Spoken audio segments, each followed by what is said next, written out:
Our two speakers are covering a lot of time.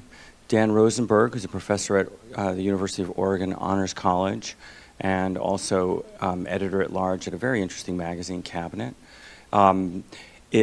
told me that he has a 50-minute talk, and since that works out to about 1 second per year for the 3,000 years that he's covering, I said, well, that's okay. But it also means that although I've known Dan for about 8 years, I think I would have to give an only 8-second introduction, so I'm going to be very brief. After Dan's talk, we're going to cover 18 years of the Swiss Silicon Valley Association, which has been coming here and kind of studying us and Silly Valley at large. So we'll learn what they've learned. But let me start with Dan, Cartographies of Time. Oh, and I did want to mention one thing. I left the book here, but I brought a copy, and it was the New York Times most beautiful book of the year in 2010. It's really gorgeous. It's not as popish as a Tufte book, and it's much more Catholic in its capacity to range over the entire universe of interesting representations. So it's also the most affordable, beautiful book that you'll ever find, under $32 at Amazon. So think about extending your library. What? Cartographies of Time. Am I on? No? So it's this is for the podcast and this is for the group. Okay. Excuse me. Thanks, Paul. I'm really excited to be here. I'm a little nervous to be here because this is kind of out of my comfort zone. I'm a historian. The stuff that I'm normally used to talking about took place about 300 years ago. I'm actually going to start a couple of millennia ago in this talk. So it's a big, capacious story I want to tell, and I think it's an interesting one, and I'm going to try to deliver it in an interesting way. But do give me a little slack because I'm from a different world. Let's see if I can get my own slides up.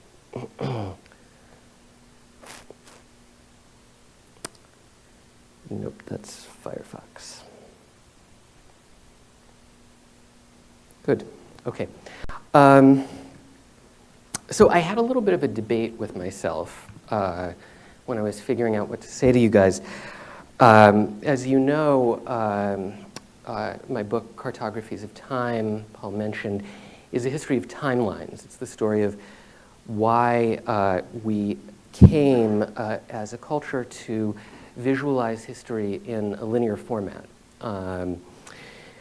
So I'll be talking about timelines, and as you know, there are timelines everywhere, not just in my historical universe, but also in your very present-day universe. They're there in Google News, and they're there in Final Cut Pro and Flash and all kinds of other contexts. And I do know something, a little bit, about these kinds of timelines, but I've decided not to address them directly in my talk. And the reason for this is that mostly I figure that stuff you know a lot about. And I really look forward to the Q&A today and also to meeting you individually because I hope that I can come away from this meeting knowing more about the uses of graphic representations of time in electronic media than I do now. So I'm not going to talk a lot about that stuff, but I'll allude to it a little bit, and I'll certainly be happy to answer questions about it. So the other prefatory thing I want to say is I just want to sketch out very briefly what I'm going to do tonight. First, I'm doing it myself. You can all set your watches. I'm going to speak for 50 minutes. And if it ever seems like I've kind of lost track of things and I'm wandering off, it's not true. That's just me. I have my eye on the clock, and I will finish on time. And I do think this will be interesting to you. And the second thing is just about the sort of process of the talk. I'm going to start with some framing and some definitions. This part is fairly academic and sort of humanities-like, but it's short. And then I'll do some show and tell, and this is the fun part of the talk. And then I get into history, and depending on your opinion about history, you'll like it or you won't. I have 5 juicy quotes to read. I will talk about a dog with strange qualities. And when you hear that, you can sit up in your seats because you know that I'm almost done. Just a touch of theory, and that's it. So, are you ready? Yes? Okay. My subject today is historiography. Now, when I say this, I don't mean books about history writing, which is what you would find in the historiography section of the Stanford bookstore. I mean historiography in its literal etymological sense, the various processes of inscription through which histories are represented.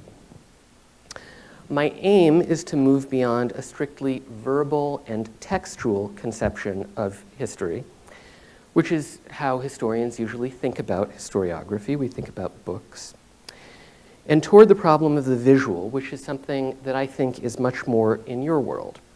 In particular, I want to talk about one specific early modern development in the area of historical inscription, and that's the moment of the invention of the modern timeline. Continuing, let me say a couple of general things about what I mean by a timeline.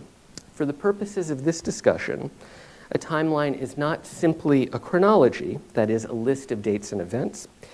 It is a specifically graphic form of chronology in which the measure of time may be made with the eye. So here's one example of a timeline up on the screen. There's nothing especially remarkable about this timeline. Can you all see it, by the way? Do we need to take down the lights a little bit? Do we need to take down the lights just a tiny bit in front? Does that help? Yeah, okay, good. Okay. So there's nothing especially remarkable about this timeline. It comes from a Western history textbook that we were using at the University of Oregon a few years ago. In fact, I chose this timeline because of how unremarkable it is. There's almost nothing here, and that is by design. This timeline is a worksheet that students are meant to fill in. Not incidentally, this is a very traditional use of the timeline form, and it's a use that's coming back in very interesting ways in electronic media. That's something we can talk about later. But just to tickle your interest, here are a couple of images of 19th century timelines that were also meant to be filled in. And I can say more about these later, but the one on the top gets filled in a very conventional way. That's a stream of time. You see a sort of river of blue running down the middle. And on the sides, you fill in historical entries. And then on the bottom is this very kind of intriguing, digitalized, abstract system of representation. It was invented by a Polish war hero named Józef Bem in the 1830s. And it actually became law in France briefly that history teachers had to use this thing. And it's this kind of very strange semaphore where you learn what X's and triangles and squares mean, and the different colors represent different nations. And in each of those larger boxes, there are 9 smaller boxes, and the smaller boxes identify the kinds of events you're referring to. So there's a box for wars and a box for inventions and so forth. And once you learn the system, you can look at this and you see that there's a red square in the bottom middle thing, and you know that writing was invented in 3000 BC, something like that. So, all right, back to the present. So this is an empty worksheet, yet as I suspect you all suspect, this is not a form without content. In the first place, there's the shape of the line itself. It is simple, straight, and measured, and you'll notice at the very top and bottom that it extends. It just hints at the past and the future which suggests to us implicitly that this section of time is just one section of a uniform flow of time, which has been arbitrarily extracted from a larger flow. Potentially, it's a flow that goes indefinitely, infinitely to the future and the past, but we don't know that. There's no argument there about where things come from and go to, but that's important, that there is no argument about origins or conclusions. It's a step, it's a secular step. Okay, there are other things to say about this form. The form of the timeline tells us that the project of this textbook is to create a framework in which many histories are connected to one big story and united by a single continuous thread. The form also tells us that for the writer of this textbook, getting facts into chronological order is an important step in this process. And the timeline also asserts implicitly that throughout the West, a single chronological framework may be applied in a relatively value-neutral way. Moreover, the choice of the beginning and ending dates tells us something about the assumptions of this historiography. I can assure you, since I've actually used this textbook in my class, that the start date of 3000 BC indicates exactly what you would expect for the authors of this textbook. History as such begins with the invention of writing. That's the message behind 3000 BC. In fact, there is still more content we might elicit from this artifact if we continued. For example, about the use of the BC AD denomination, which is now out of vogue. About the curious presence of the year 1 at the center of an otherwise decimal scheme. About the pedagogical approach represented by a so-called workbook that comes along with the textbook. About the strange geographic schizophrenia of a Western history book beginning, as this one does, in Iraq, which is a fact already indicated in the periodization, which takes us back to Samaria.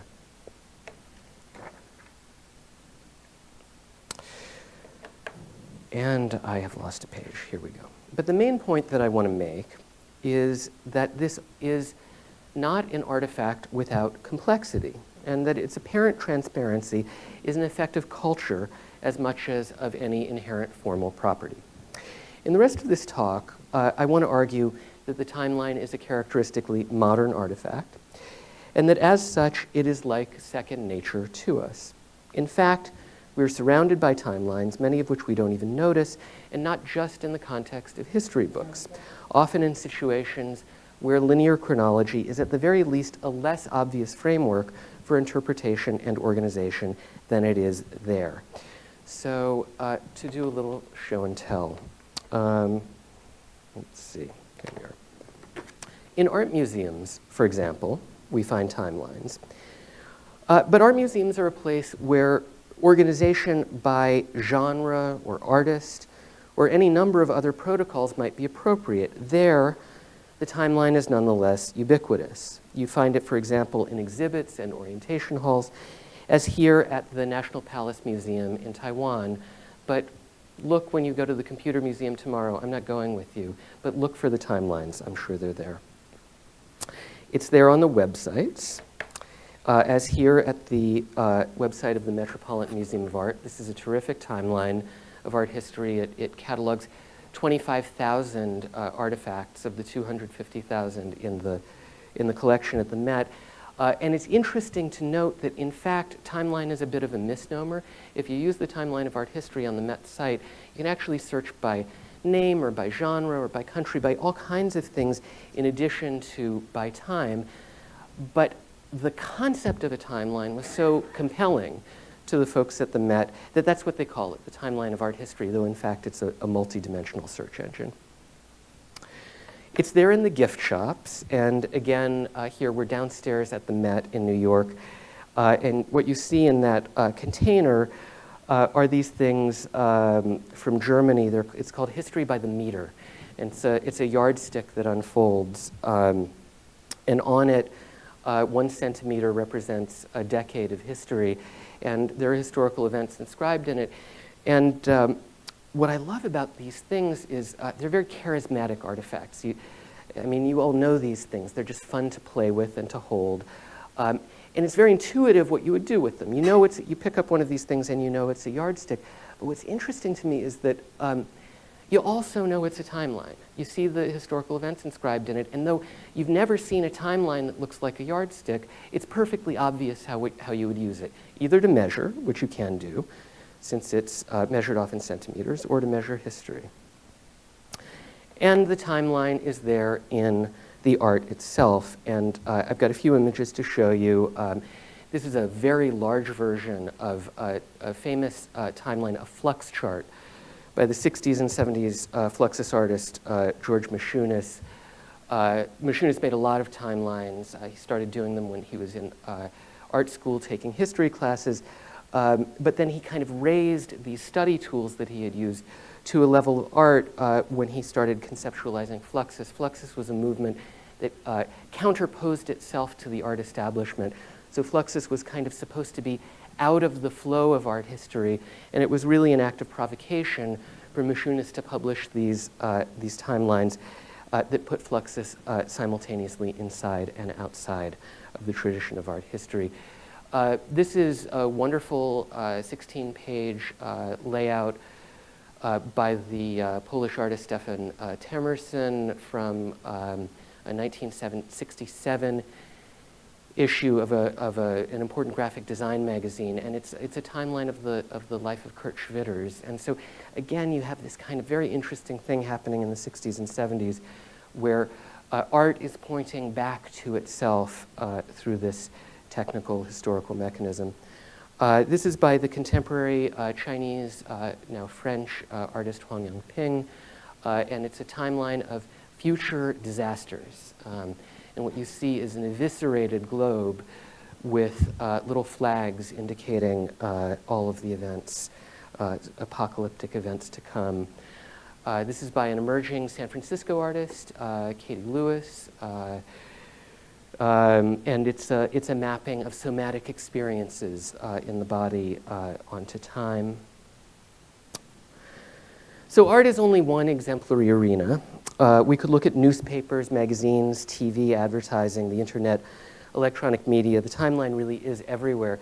And I just wanted to pull up a few more artifacts just to kind of get you in the mood.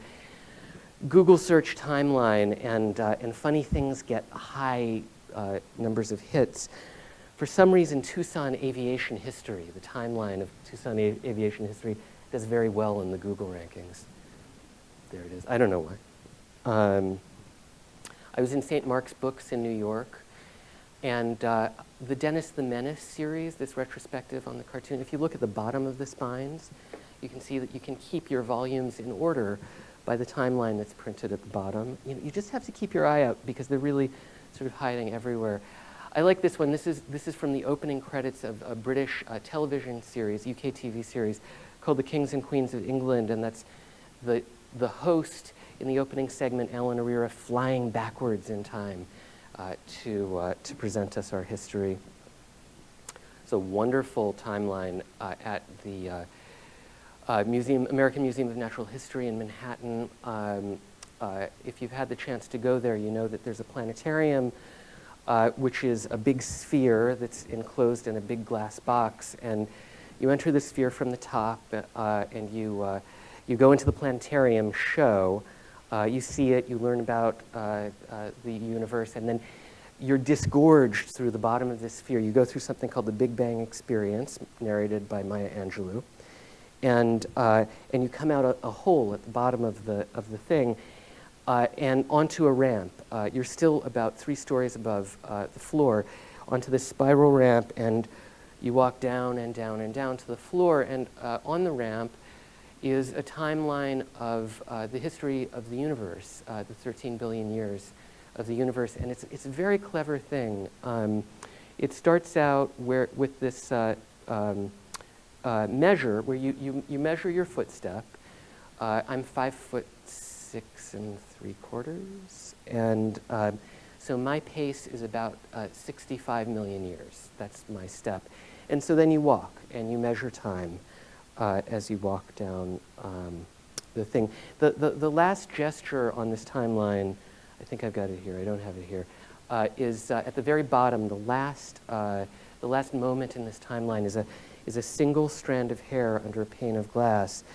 And that hair, according to the scale of the timeline, is 25,000 years. And the legend reads, all of human history, meaning our cultural history, in the width of a single hair, which is kind of a beautiful moment. I talked to the director of the museum about this, and he said, we had terrible trouble with this because the whole timeline was planned around being able to say that. But then we ran into the ADA, which told us that the ramp had to be at a different angle. And we were adjusting our scale.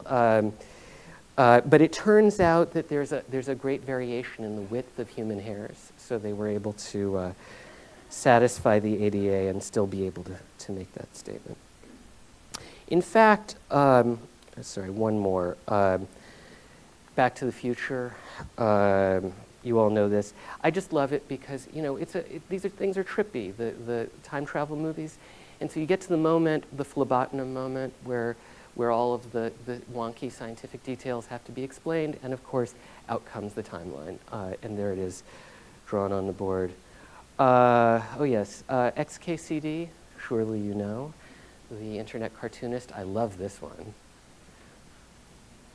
You know. What I love about this is that what it tells us is that there's a grammar to the timeline. We know how the timeline is supposed to talk to us, and when we see the grammar violated, it's funny. We know the way this thing is set up that we should see things of importance inscribed in the middle, not Jimmy Carter attacked by a swimming rabbit. And you know, again, these are things that I found on the internet, but inquiring minds want to know. In fact, in 1979, Jimmy Carter was attacked by a swimming rabbit. And here it is caught by a Secret Service camera. There's Jimmy Carter with the oar splashing, and you see the swimming rabbit running away from Jimmy Carter. Okay. In fact, the timeline is so fully a part of our visual grammar that we are likely to see it even where it is only implied, as, for example, in this provocative sketch by the French Dadaist Francis Picabia from 1919, which pokes fun at the directionality of the avant-garde, framing Dada as at once the culmination of a quasi-linear history and its explosion. We don't know if that's an alarm clock or a time bomb, but it's something like that. Or in a very different register, in this striking advertisement from the Wall Street Journal featuring the media star and retired NFL running back Tiki Barber. This story was different before the events of a few months ago. I don't know if you guys follow Tiki Barber. No? Okay. We recognize timelines so readily that the artist Nicole Michaels has only to hint at the form of a timeline by abstracting the laces of a football, and we know immediately what she's after. In her ad featuring the snowboard magnate Jake Burton, she pulls the same sleight of hand with another specifically 18th century form, the line graph, which was invented by the British political economist William Playfair in 1786. And of course, since Playfair, we've developed a whole reservoir of iconic diagrams of this sort. I hope that at least a few of you recognize this particular diagram from the April 1965 issue of Electronics magazine. The article, entitled "Cramming More Components onto Integrated Circuits," was written by the Intel engineer Gordon Moore. And the argument of the diagram, which eventually became known as Moore's law, has come very close to being assimilated into our culture as itself a theory of history. Okay, so apologies again. That was the fun part. So, good, I'm glad. Now the medicine. Let's talk about history, and feel free to relax.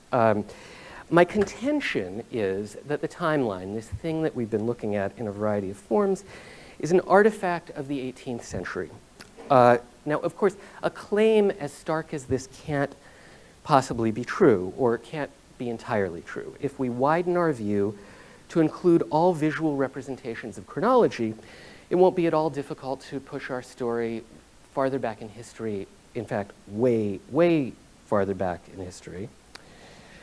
Every historical culture has devised its own mechanisms for selecting and listing significant events. The Jews and the Persians had their king lists, the Greeks their tables of Olympiads, the Romans their fasti, and so forth. And in fact, it is of great note here that the scholars and artists of the 18th century took a specific interest in these ancient forms. For example, here, the brilliant 18th century Italian artist Giovanni Battista Piranesi gives us this beautiful engraving of the ruins of the Roman Fasti Consulares, the consular lists that not only memorialized the service of great men, but formed the principal system of chronological accounting in the old Roman Republic. In ancient Rome, the years were named after the people who held the consul seats. Thus, Piranesi's image is, among other things, an image of the ruins of Roman time. From the perspective of the traditional history of history, chronology is supposed to be the simple thing. So it's more than a little ironic that in all of the histories of history you might read, chronology itself seems to stand outside of all possible chronologies as something that is both so old and so rudimentary that it barely admits an account.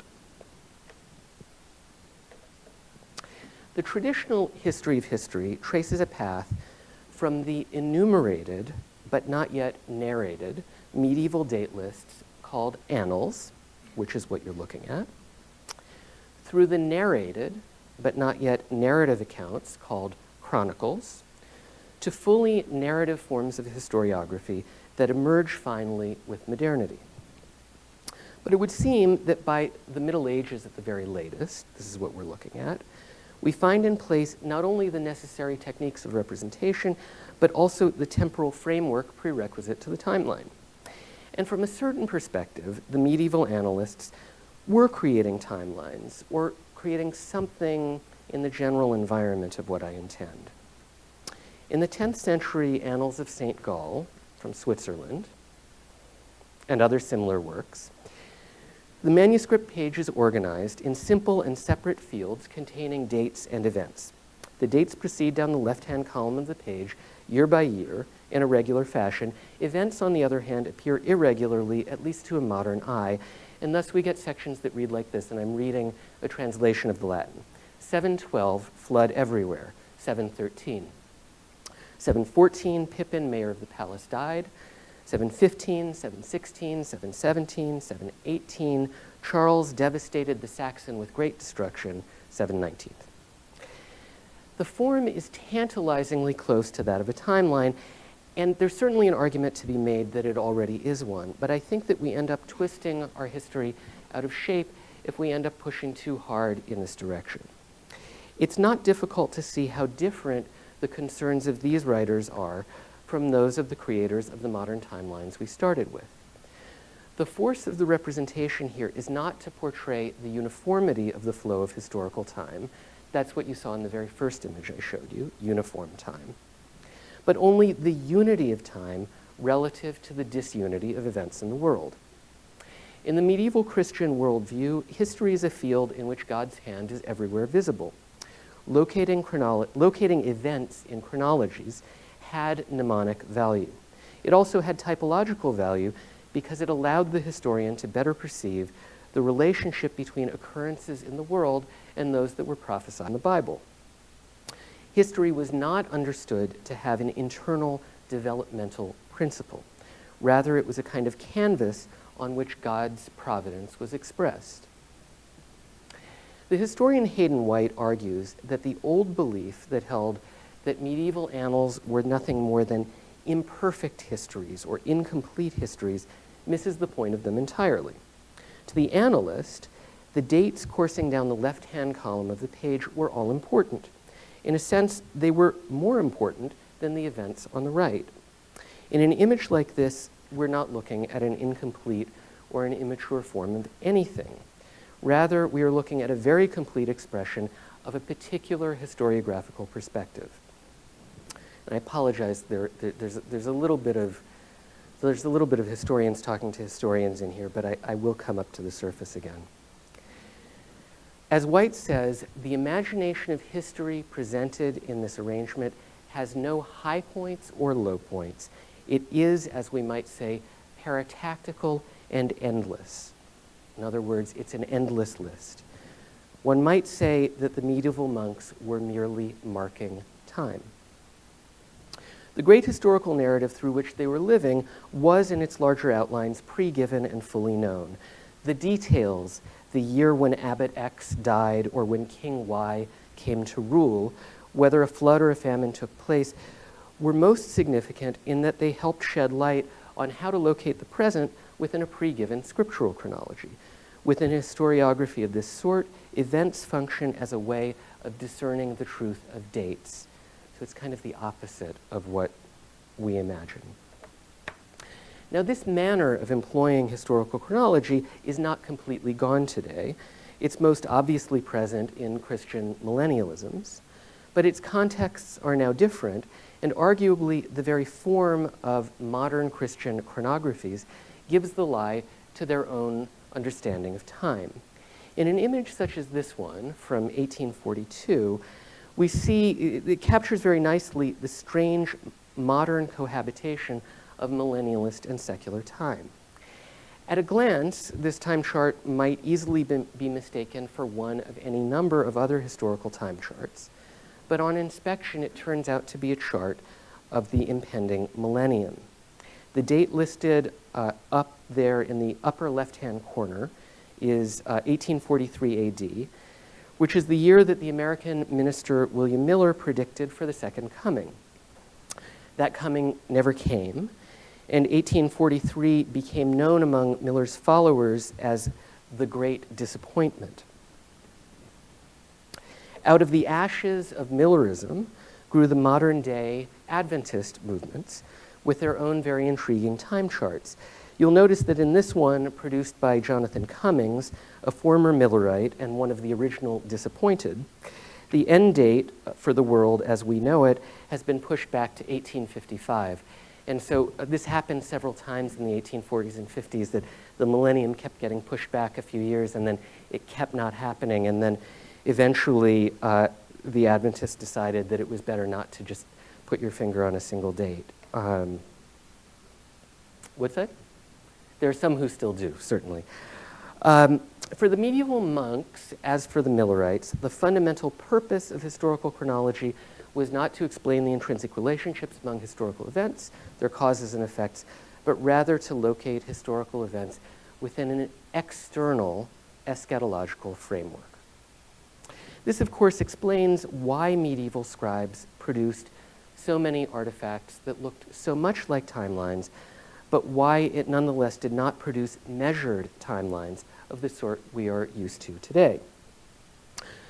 So all of this is really to make three simple points. First, every chronology is expressive of a historical culture. Second, this first statement also holds for the measured linear chronologies that seem so natural and self-evident today. And third, we don't really have to go back that far in history to arrive in a period where our modern expectations had very little purchase. Now, and I understand this is a little hard to make out, but I'm going to explain it. I'm arguing today that the measured linear timeline, such as we know it, is fundamentally an artifact of the 18th century, of the Enlightenment, of the age of progress, so-called. On the one hand, I hope that this will seem plausible. After all, what is more timeliney than progress? On the other hand, I hope that you'll be at least a little bit resistant to my claim, because part of what's so interesting about looking at these old artifacts is experiencing the novelty of the timeline as 18th century people did. That is to say, having the double reaction, wow, what a cool new toy, and duh, why didn't we think of that before? The timeline moment is one of those intriguing historical moments when a major formal and conceptual development is triggered not by a new technology, but by a clever use of old technologies. A moment when it suddenly becomes obvious to everyone that the tools were there all along, but that no one was putting them to the right use. This is not a story where technological determinism helps us.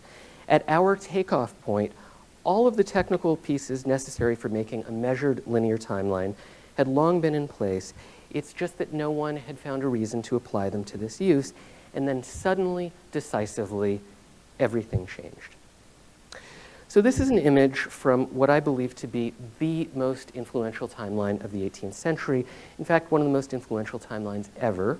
The work is called The Chart of Biography. It was created in 1765 by the English scientist and theologian Joseph Priestley, who is famous, among other things, for isolating oxygen from air, for his importance in the tradition of Unitarianism, and for his support of the French Revolution, a highly unpopular political position in England in the 1780s and 90s. If you've read Stephen Johnson's excellent book, The Invention of Air, you know who I'm talking about.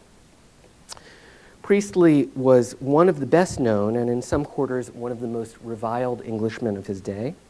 In 1791, a political mob burned his house and laboratory in Birmingham to the ground. In 1794, fearing for his life, he fled England entirely for Northumberland, Pennsylvania, far out on the frontier, where he lived the rest of his life. This particular copy of Priestley's chart, beautifully painted and preserved, comes from the Library Company of Philadelphia, a circulating library established by Priestley's friend and mentor, Benjamin Franklin, in 1731. Priestley was also the creator of the New Chart of History, published in 1769. As I'll explain, from a formal point of view, Priestley's history charts drew from a long tradition, but the innovations of the charts were substantial enough that in their time they were widely understood to represent something radically new. Like I said, to 18th century intellectuals, seeing Priestley's history charts presented an aha moment. When the charts were published, they both generated a huge and a positive response. And then very shortly afterwards, they had all been copied so widely and in so many different contexts that it hardly seemed possible that they had ever been invented at all. And I wonder if here at Xerox PARC that resonates with anything. I wonder if the ghost of Douglas Engelbart is somewhere there in the wings. So, some knockoffs. Both the Chart of Biography and the New Chart of History were remarkably successful, and their popularity was enduring. Even a century after they were first published, it was common to find simple imitations and knockoffs in history books and atlases, and only decades after their first publication, the form of the charts had become so second nature that Priestley was rarely credited anymore. The timeline had become a part of the common visual language. And this one I'm just showing you because I was Googling the other day, just timelines, not Priestley. And this is a brand new, in fact, I think it was just released last year, British timeline of history, world history, and I hope you see the resonance with Priestley's time chart. So that's circa 2010. In the 1760s and 70s, things were different. When Priestley, who was to become one of the most famous scientists of his day, was inducted into the Royal Society of London, it was on the basis of his history charts, not on the basis of his laboratory work. This is the guy who discovered oxygen. That's his induction notice.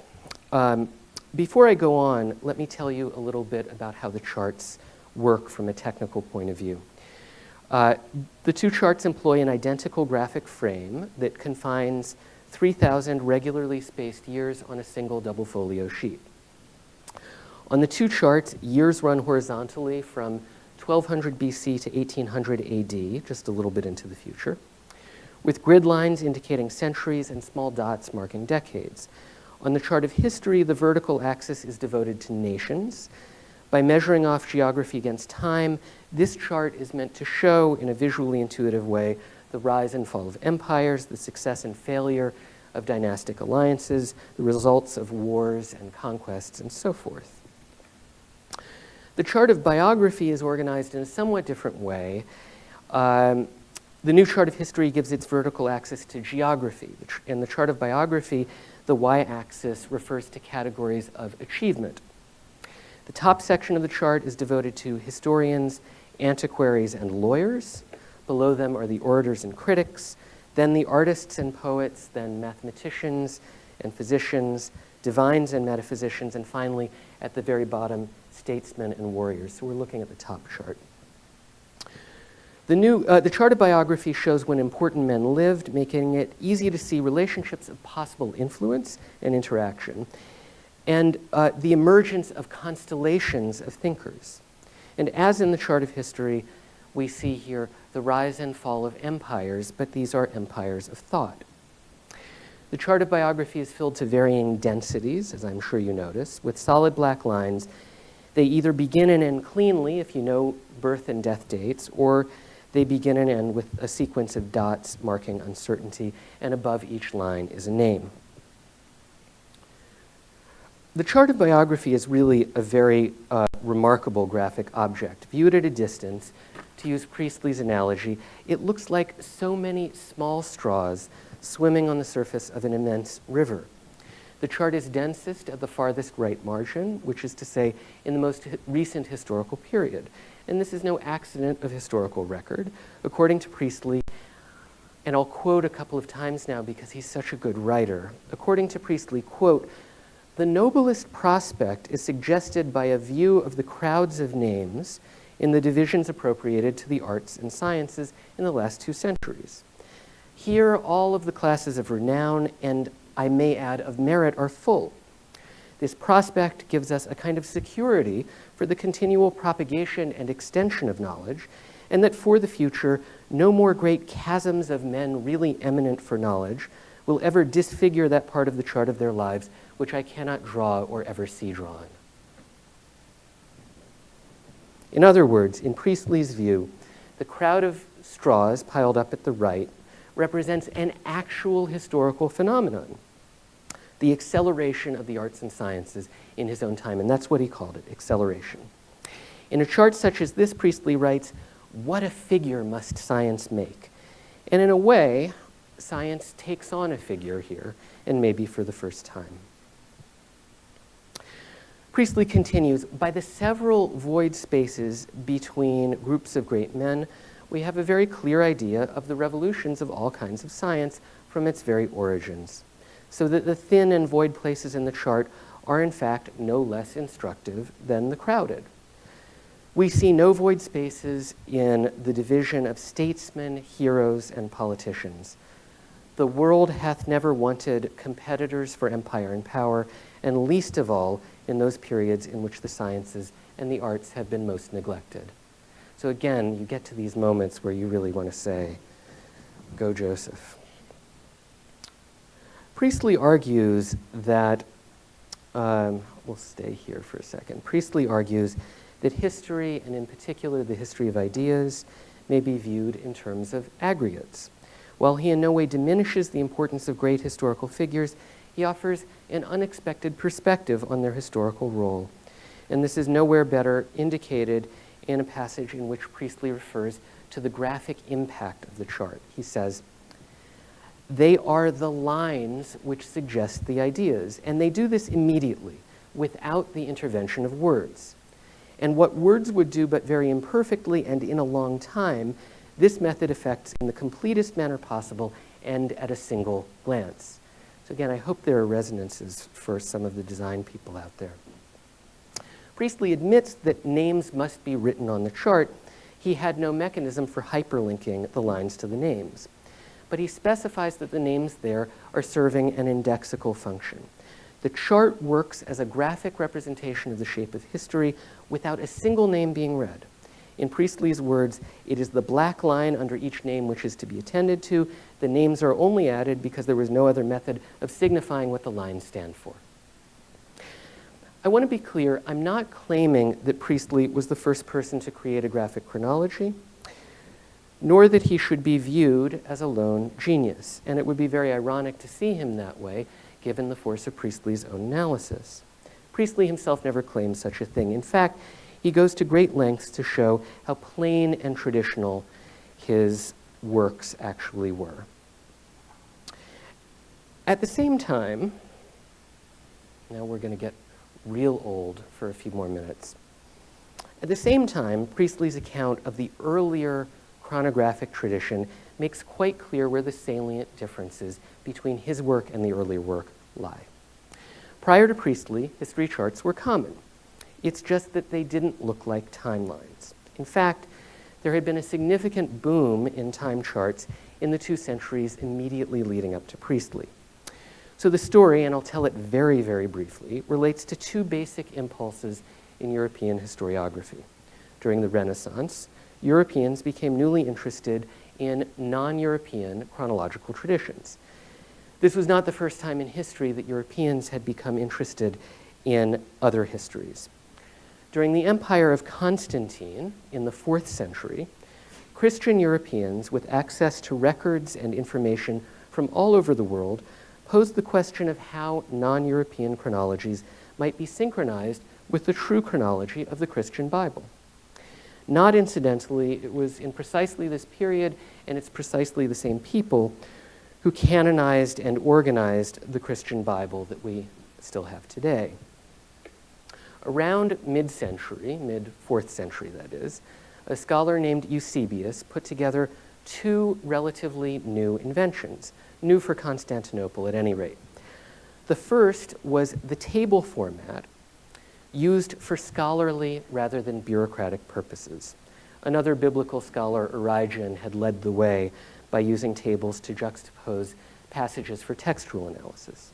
So the first invention that Eusebius employs is the table. The second is the codex book, the kind of thing that a few years ago we probably would just have called a book. But these days, with the proliferation of e-books, it may be necessary to state that the kind of book that I have in mind is made up of pages that are covered by writing or printing and bound down one side. In Constantine's empire, the codex book was new. Most books at the time were written, there was no printing of course, they were written on scrolls. Now scrolls are interesting technologies too, and they have a variety of advantages over books. And this should be obvious enough here in Silicon Valley, since the metaphor of scrolling has once again become very intuitive, and so intuitive that you probably don't think about the relationship between scrolling and scrolls. Scrolls are useful, among other reasons, because they have a material continuity. You unfold them, but it's one page, that makes a very powerful metaphor for the unfolding of history. In the Middle Ages, genealogical scrolls took great advantage of this symbolic continuity, often tracing the roots of modern kings as far back as Adam and the creation of the world. But codex books also have advantages over scrolls. For the purposes of Eusebius, the single most important advantage is the ease with which one can jump from section to section. For historical reference work, this random access possibility is an immense advantage. Imagine the difficulty of jumping back and forth among centuries on a scroll compared to on a book. In the former, you roll and roll, and in the latter, you simply flip pages. By the way, the idea of making a historical chart in the form of a scroll didn't go away. In 1753, a decade before Priestley published his chart of biography, the French physician and historical amateur Jacques Barbeau-Dubourg published a chronology chart in the form of a scroll that was mounted inside a purpose-built box. The idea was to make them portable.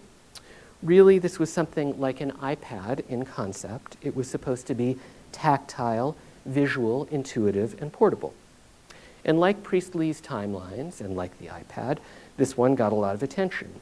Just a few years after it was published, it was written up in Diderot and D'Alembert's very famous encyclopedia under the heading Chronographic Machine, a heading under which they touted it in exactly those terms as a new information device. That's their idea. And although Priestley's model proved more influential than Barbeau-Dubourg's, even to this day, Barbeau-Dubourg's scroll experiment is repeated from time to time. Among the most notable later scrolls is this great chromolithograph invented by the Oregon minister Sebastian Adams in 1871. It's often referred to today as the wall chart of world history. since it's been republished under that name. Over 2 feet tall and 17 feet long in its original incarnation. New versions, which are usually sold as accordion books rather than scrolls, continue to be popular today as coffee table books and as tools for Christian homeschooling. Way back in ancient Rome, Eusebius made a chart book of history. He placed kingdoms on the top of his columns, Assyria, Egypt, Rome, and so forth, and he placed dates down the side. This made it easy to see how different the histories of the ancient empires, how the different histories of the ancient empires fit together. It also served as a tool for asserting the truth and coherence of the Christian worldview held by Rome. As we've already seen, during the Middle Ages, after the fragmentation of the Roman Empire, this kind of cosmopolitan synchronology became less important relative to millennialism and the kind of genealogical and eschatological positioning that it implied. In some cases, such as that of the 12th century charts of the followers of Joachim of Fiore, who believed the end of the world was near, the genealogical and millennial vocabularies were entirely mixed. The Middle Ages produced endless varieties of both eschatological and genealogical charts, but very few copies of those rationalized tables of Eusebius. During the Renaissance, this changed. With a new rise in European world power, access to still more non-European chronological information, and new systems for organizing knowledge, the old system of Eusebius came back into vogue. Editions of Eusebius's chronology were among the very first books printed after Gutenberg on the new movable type printing presses. And during these next centuries, a variety of experiments with such charts were conducted.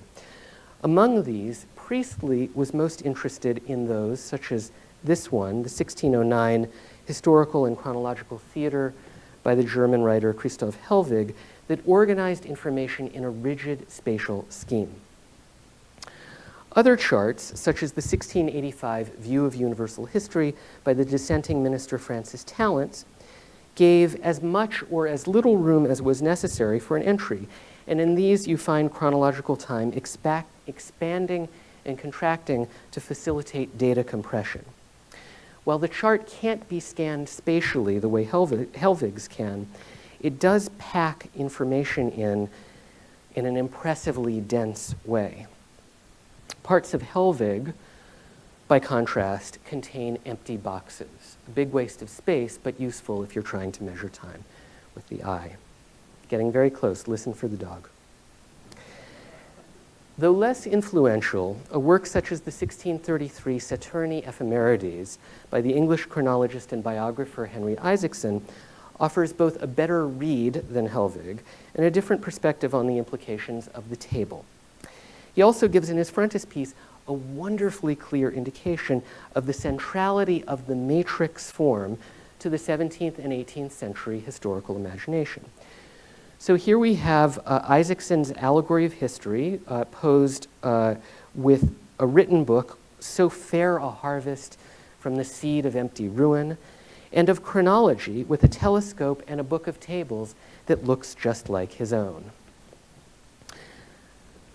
Isaacson's allegory of chronology neatly indicates that for the 17th century, the association of the table with the idea of chronology was just as intuitive as our own association between linear chronology and the straight measured line.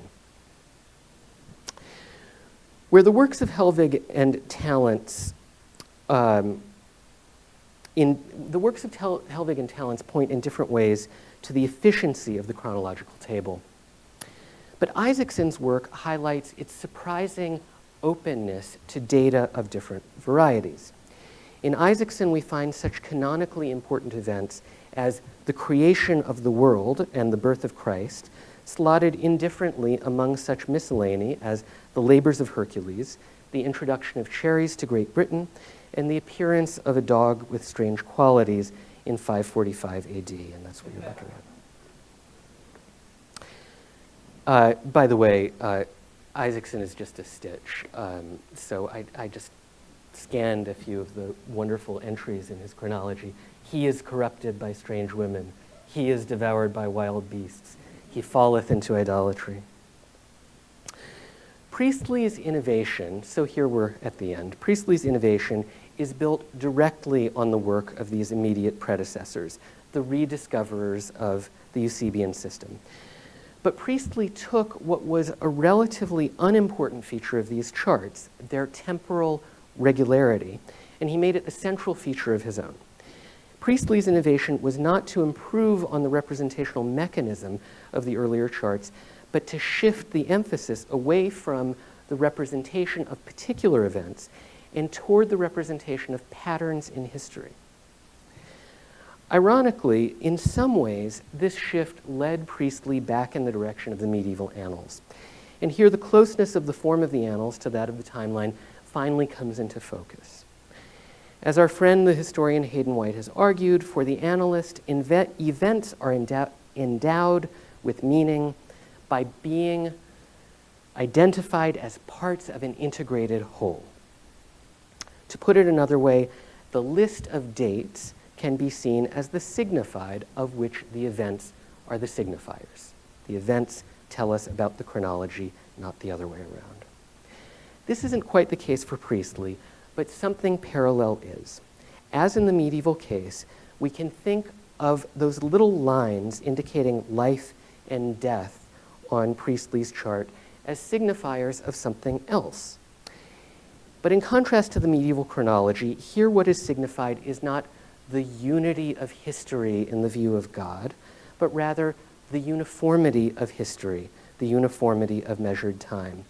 Not the location of historical events in a governing narrative that is outside of history, but rather their relationship with other events within the scale of time.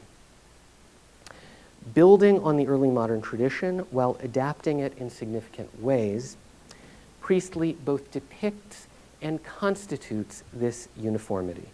And in so doing, he brings into possible view something like modern history itself. Thank you.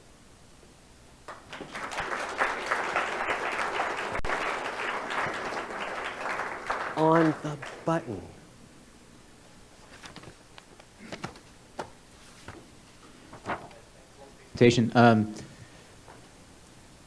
One of the problems with sort of static representations is wonderful, but is you can't find out the metadata, the sourcing, where this came from, Yeah. and so you could be beautifully representing a pattern which is based on faulty or sort of very limited viewpoints of the development of different lines of thought or of anything else. So it sort of reinforces that problem. I don't know if you have any thoughts about that. Yeah, several things.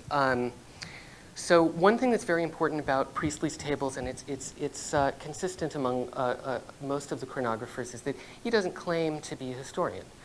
He doesn't claim that he's got some special access to sources, that he's making a different argument. What he claims is that by taking the data that's already out there and well accepted and arranging it in graphic formats, we will be able to see things right on the surface. We'll be able to see things that are already there.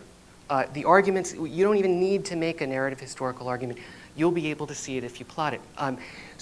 Yeah, sure, he doesn't give a whole lot of information about where he extracted this stuff. And it is a feature of time charts that they tend to suppress metadata. Remember, if Priestley had his way, he wouldn't have even put names on there. He would have suppressed even more metadata than he did. But Priestley is wonderful because he's very reflexive about this stuff. He doesn't do anything naively. And so when he puts this thing together, he says, look, this is an arbitrary projection. He said, you could project the data in a bunch of different ways. And he said, I'm going to make it totally clear to you the choices that I've made. He said, I chose these 6 different categories of biographical achievement, and I put the politicians in one place, the warriors, and I put the divines, the priests in another place. But what do you do with somebody who is a priest warrior? Or what do you do with somebody who is a historian and a poet? They belong in 2 different categories, but it would violate the principle of the chart to have the line appear twice. It would mess up the graphical representation. So he says, I'm making choices, and these choices, even deciding that historians and antiquaries and lawyers belong together as a category, I mean, that's a choice. He said, I'm making this choice because I want to show you something. And what he wants to show you, I mean, this is really a kind of remarkable anti-war statement, I think. What he's showing you is that the history of politics and the history of war is basically not a history. There's no story there. He says, it doesn't matter how far back or forward in history you go, people are always hitting each other with sticks. He said, but if you separate out this category of science and art, here you can see patterns in history. And then he's got a story about what those patterns are. So there is an argument to this chart. The argument relies on a projection. And he knows that this is only one projection among many. And he says, go make your own.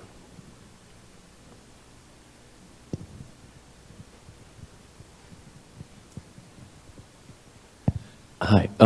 So it seems for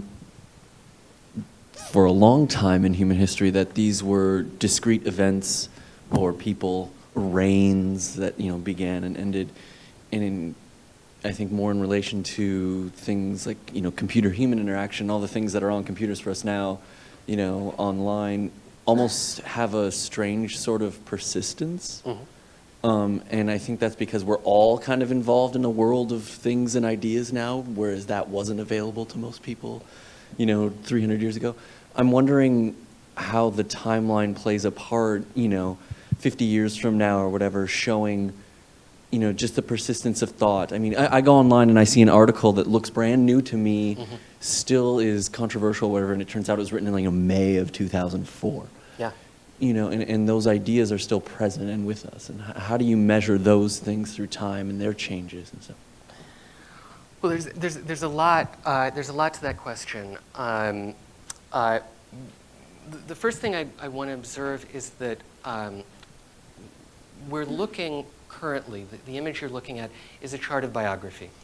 And with the exception of the biblical figures who we know to have lived 900 or 1,000 years, most people's lives are confined to about a century or less.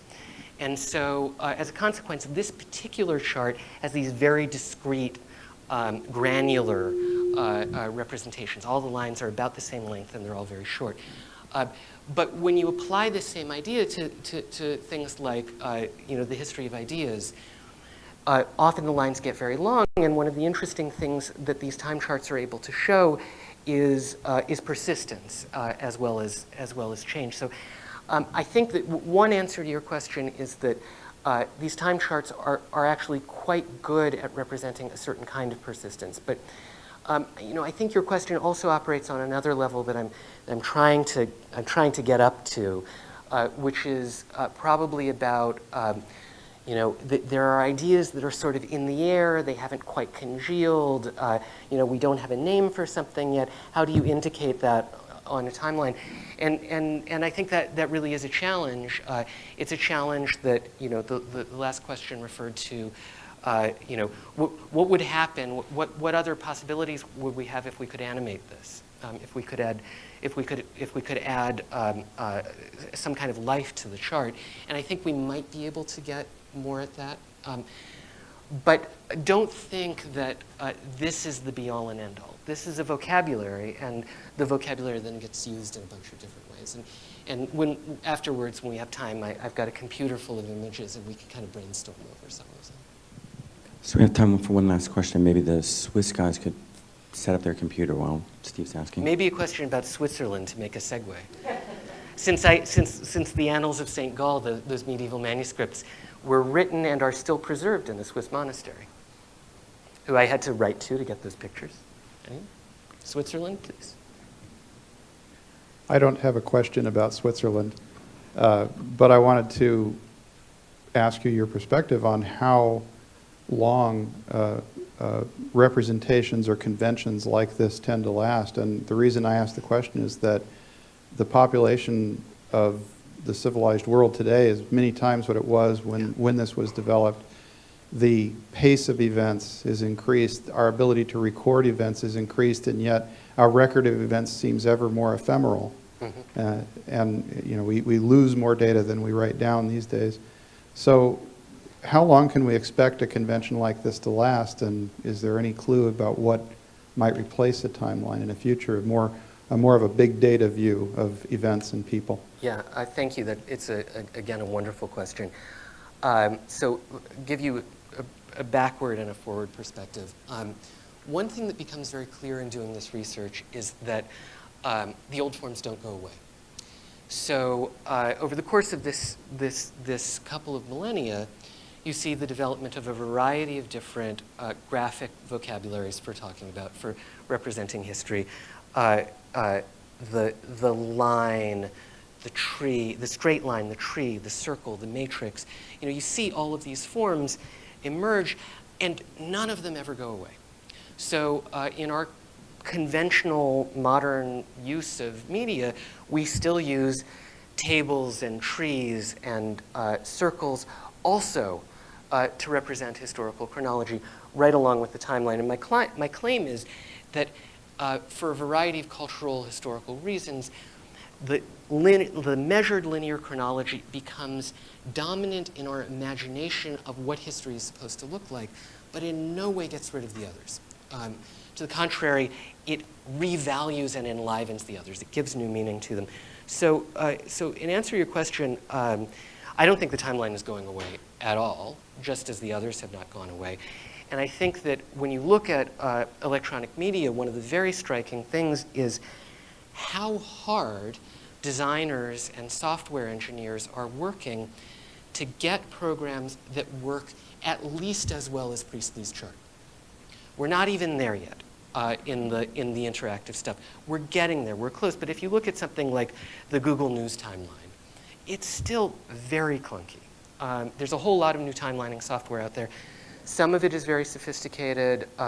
Some of it is very weak. But nothing has yet integrated the technology with the kind of intellectual endeavor in the way that these 18th century projects did. So looking forward, I'll say I expect that in the next 10 to 20 years, someone will make a good interactive timeline that's as good as Priestley's chart. That will be step one. And then what comes next after that?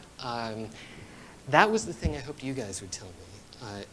And I know was that? I didn't ask? I did ask. I asked at the beginning. And so I don't know who's going out for drinks afterwards, but that's your assignment.